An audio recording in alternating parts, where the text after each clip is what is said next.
What's going on, guys? Welcome back to my channel. Hope you're having a great day. Now, there's always a question: how to make After Effects faster? And as animators, whether you're in motion graphics, visual effects, you're always faced with this issue.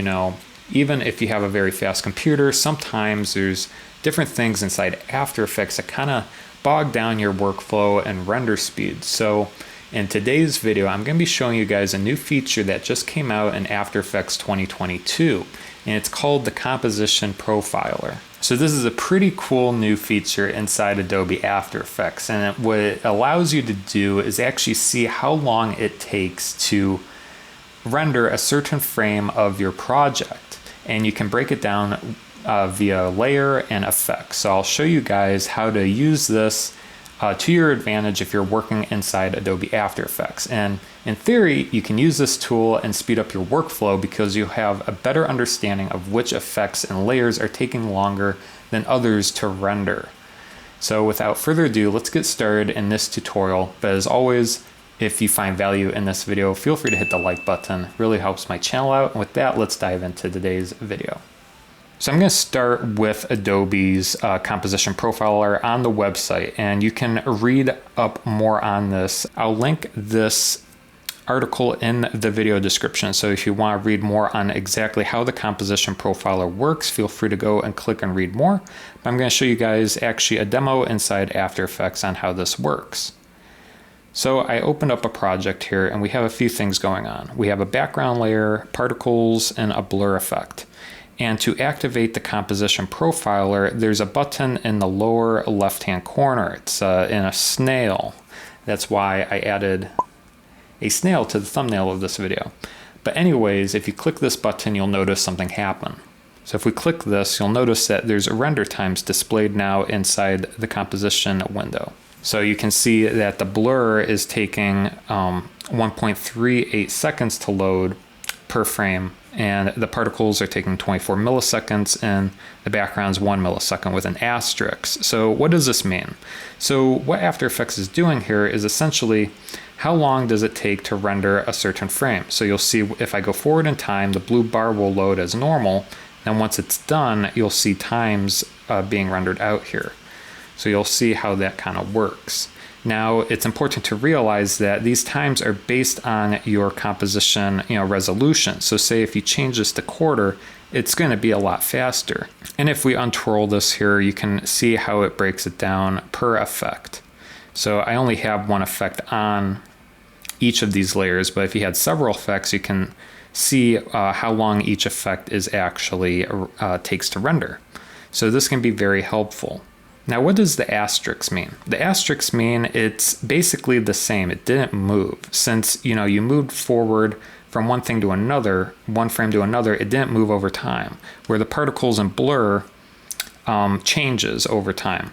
And what the asterisk means is it's already a cached pre-render. It already knows exactly what's there. So that's why there's an asterisk.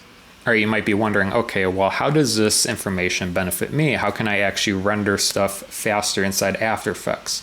Well, as you know, as a creative professional, there's like 10 to 20 different ways you could do the same exact thing. So I wanted to show you guys this example because, in the layer here that's orange, if we go into the effect, if we go into effects controls, you can see that I used a camera lens blur. And what this is signaling is, hey, this effect on this layer is taking a while to render. So maybe instead of using this effect, I could try something different, such as if we go to effects and presets, maybe a fast blur. And if we add a fast box blur on here and change the settings maybe to 30 or something, you can see that renders a lot quicker, 36 milliseconds. So you can use this to kind of gauge, and make sacrifices in your project and try to find other creative ways to do the same effect. It just gives you an advantage to know how long a certain effect takes to render. And for me, and probably for you, if you're working on a very complicated project with a lot of effects, this can be very beneficial. And if we go back to the website here, you'll see a breakdown. Green means real time, and if it's red, it's taking a long time. It's taking more than 5 seconds to actually render out.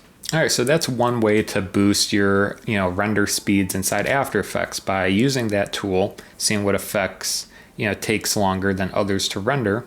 But say if you actually want to speed up your workflow in After Effects, what's another way?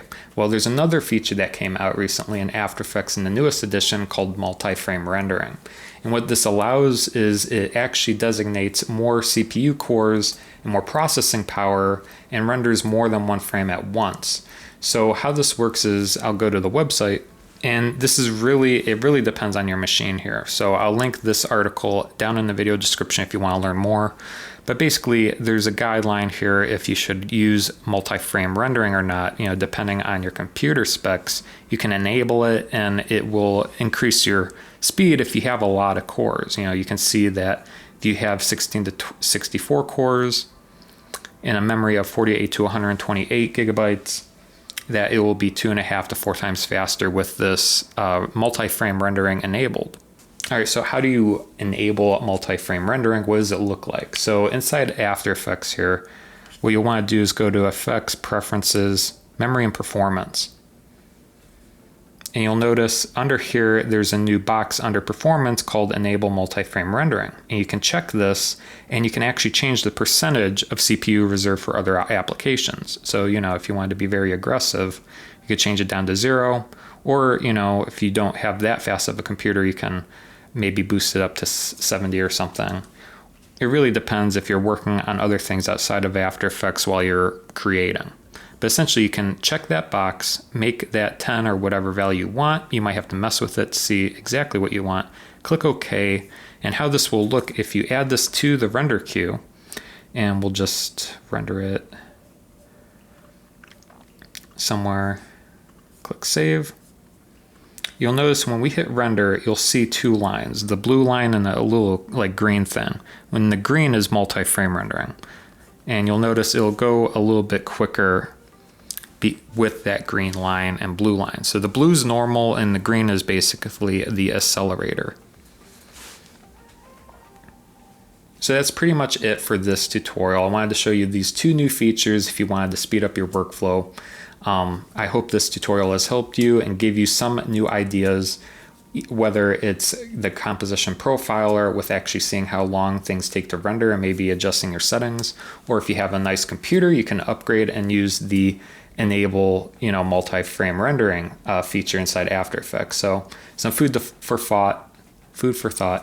Thanks so much for listening and watching my tutorials. If you want to learn more about After Effects, I put together a playlist. I'll link it right up here. Feel free to go check it out. Thanks so much for watching, and we'll see you next time.